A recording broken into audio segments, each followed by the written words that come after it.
4.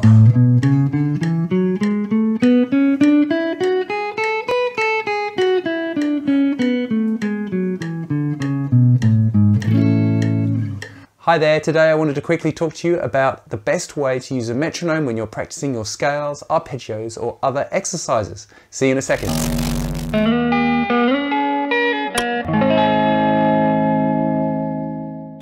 Hi, my name's Simon. Thanks very much for watching the video. I do appreciate it. If you have a second and you're able to subscribe, click the button there and then also click the bell. There are new lessons every Tuesday and every Saturday morning. Now let's get on to today's lesson. Today's lesson is basically to teach you the best way of using a metronome to help you with your practice, to learn the scale, to stop any kind of frustration happening when you're learning the scale, and also, of course, to improve your speed and accuracy when you are playing. So the first thing you need to do is grab yourself a metronome. That can be on your phone, it can be by Googling metronome, just like on the screen here, or you could use a YouTube drummer like Innkeeper Studio. They have a whole bunch of different drummers available. I'll put a link up in the description to them. Then you need to pick what scale you're going to practice. Today we're going to practice a really simple A major scale. All right, so just to show you that pattern first, we've got 2, 4, 1, 2, 4, 1, 3, 4, 1, 3, 4, 2, 4, 1, 2. Okay, so that is A, B, C sharp, D, E, F sharp, G sharp, A. Okay?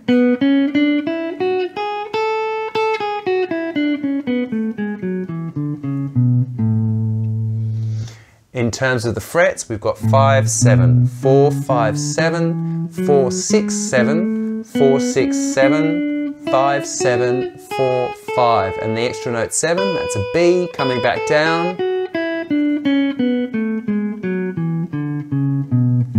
G sharp, and then back to A. And nice, neat A major scale pattern.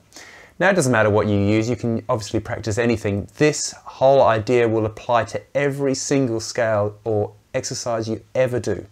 So the first thing you need to do is you need to set the metronome at a tempo that you can pretty much handle. So I've set it at 100 beats a minute and I was playing half beats, quavers or eighth notes.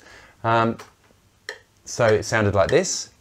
1 and 2 and 3 and 4 and 1 and 2 and 3 and 4 and 1 and 2 and 3 and 4 and 1 and 2 and 3 and 4 and so on and so forth. Don't start that fast though. If you've never played this pattern before, maybe even start half that pace. Let's imagine we're doing 50 beats a minute. So it would be 1, 2, 3, 4, 1, 2, 3, 4, 1, 2, 3, 4, and so on and so forth. So the first part is to get a tempo that works for you right now.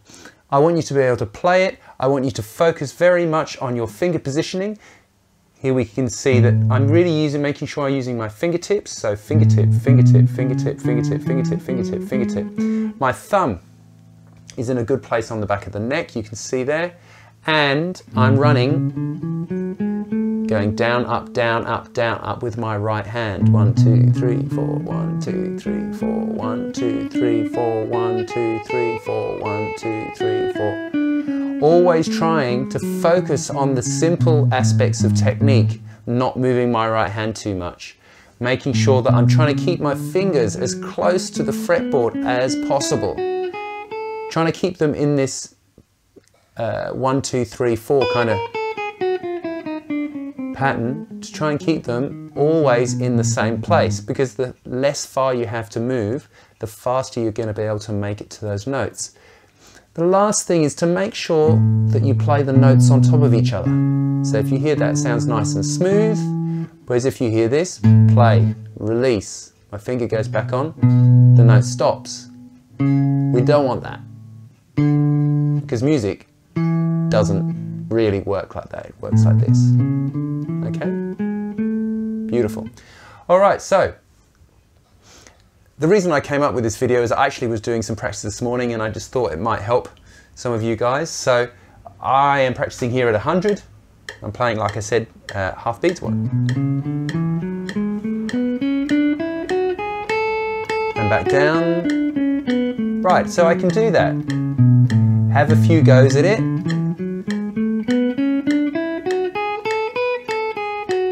Try and be consistent with what you play. Okay. All right, so I got that right. If you got it, let's say you play that up and down a few times and maybe play that whole scale 3 times. Then have a little bit of a chat with yourself. How did I go? Did I get 3 mistakes, 2 mistakes, no mistakes? If you had no mistakes, or maybe 1 mistake, we're not trying to be sloppy here, but let's not be too anal about it either. Just make the metronome go faster. So I'm going to increase the speed of my metronome here to 110. And I'm going to play exactly the same exercise. 3, 4, 1 and 2 and 3 and 4 and whoops. 3, 4, 1 and 2 and 3.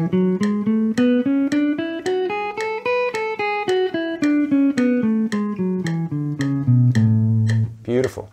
All right, at the same time, if you can try and tap your foot, that would be really awesome. Tapping your foot to keep yourself in time is a really, really great idea. The more of your body that's in the music, if you know what I mean, without sounding too much like a hippie, just like my kind of crazy ISO hair at the moment, you can see that 1 and 2 and 3 and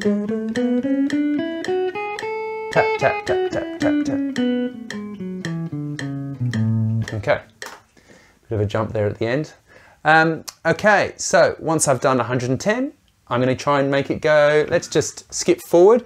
I would suggest that you guys give it 10 beats a minute each time. Now, eventually you're going to get to a point where you might make some mistakes. So let's see what we've got here. This is 160, so I'm going to be playing effectively at 320. 1 and 2 and 3 and 4.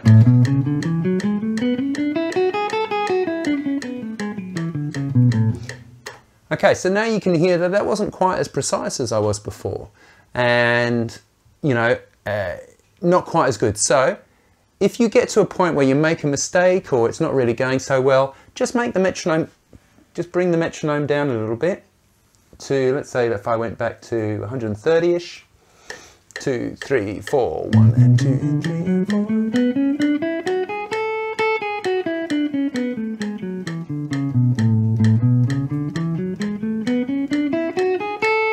You can hear that's way better than it was before. Trying to talk and practice is not easy. Okay, so then I put it up a little bit, put it up towards, let's say, 145, and I'll try it there. Split the difference, right? 3, 4.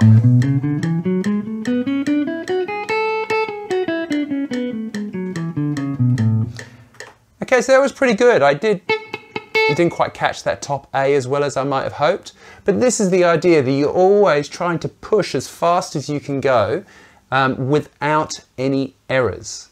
And if you get to a point and you stuff it, then just go backwards. Get it right at a slower tempo and then push the tempo up and then try it again.